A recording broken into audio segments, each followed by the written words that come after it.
Future Vision and Growth Network. This is going to be a little bit of a longer statement, but I need it to be. And that is because the situation that happened at the Beutler Ranch in Elk City is a bigger deal. It is a huge deal, actually.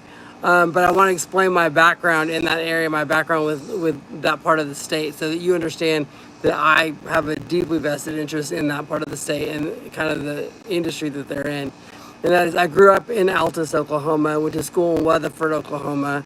And so most of my life has been spent in Western Oklahoma. It is a big part of my world.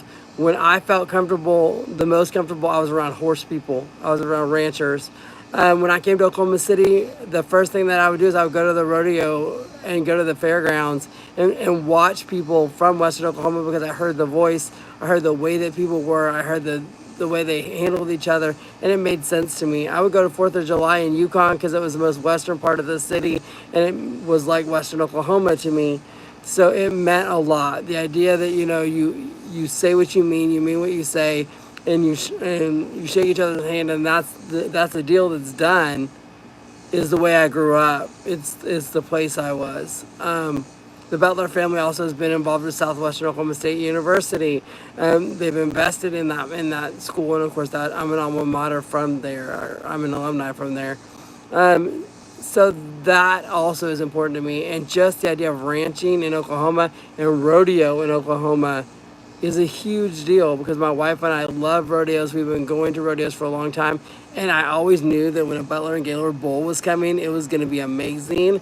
Or a horse that was going to come out as a bucking bronc, I knew it was going to be amazing, because you knew the level of athlete that was coming out to be that animal. And so it was an important thing for me to see those animals and to see those lines continue, because it showed this incredible athleticism and the breeding, and the way the family has for generations created the best bucking stock in the country. That it was a big deal.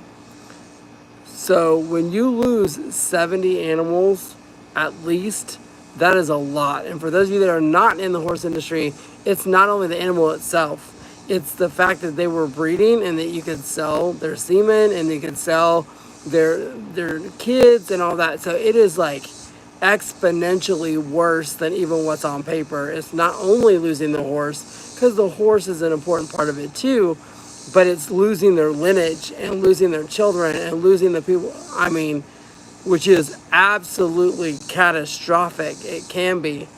Luckily for us, we live in Oklahoma. Luckily for us, we have people around us that will step up and will handle their business and help this family out to get them back on their feet. That is an incredible part of who we are, is that Oklahomans will help each other no matter what. If you have an issue, we've got you. And I said that is something that's very, very important to who we are and what we're about.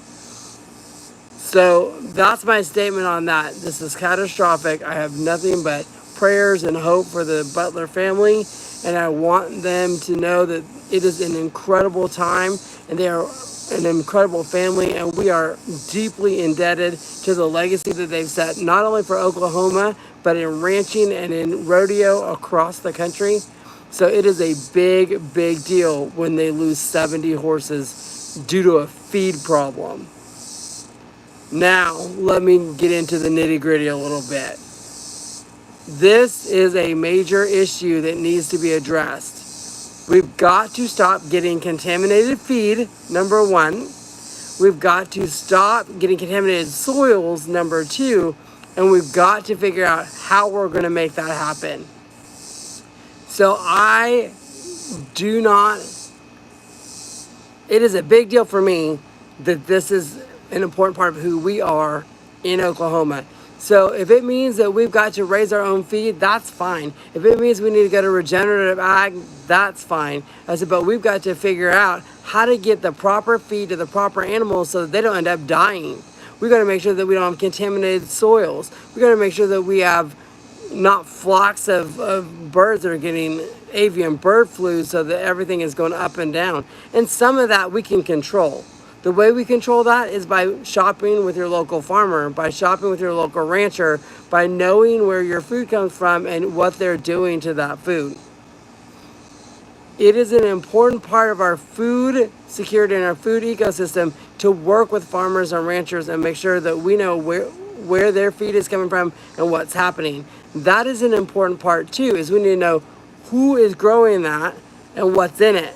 In this case, they put cattle feed inside of horse feed, which killed those animals. That is a problem. You cannot do that. That will kill your horses, and it did. Have they made a statement? Yes. Are they sorry? Yes. Are they ready to make it right? Yes. That does not stop the lineage of those horses. That does not, help that family for the generations of lines they've created over the years. That doesn't help them for them to be like, we're sorry. Oops. Yeah, oops is not going to be enough. So what are we doing? How are we going to protect our horses and cattle and animals in the state of Oklahoma that they don't get the contaminated feed, and so that they are doing better and creating a better environment for the farmers and ranchers that are a multi-billion-dollar industry in the state of Oklahoma? We cannot have feed that is contaminated. We cannot have soils that are contaminated.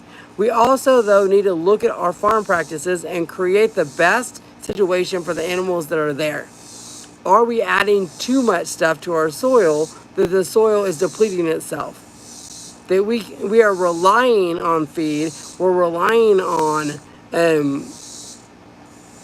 producers of chemicals to get in the ground to produce the food. If we are, then maybe our soil is dead, and we need to work on that and work on finding out who's our soil farmers.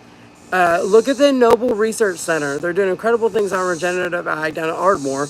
Phenomenal place, globally known, incredible work that they're doing, and just go look at some of the research they've done. You can look at, if you're smaller, look at some of the small farmers. They're doing incredible work too, and they're creating land that is vibrant, and they are not having to put inputs in. So guess what? It's not costing them to put in pesticides and all the other things that they need to put on the land, or all the different fertilizers to get their crops to grow, because their soils are doing it for them. So again, this is an important part of all of this, to say that we need to make sure that we know if you are growing your own feed, or you have a trusted person around you that's growing feed for you, because not everybody can grow feed. But maybe somebody in your area can, and you know them, you build a relationship, you've created the best feed for your animals. The health and well-being and safety of and security of your herd is very, very important. So again, I'm very sorry, but I want us to think about what's next and what are we going to do about it, because that is an important part of the future of Oklahoma beef.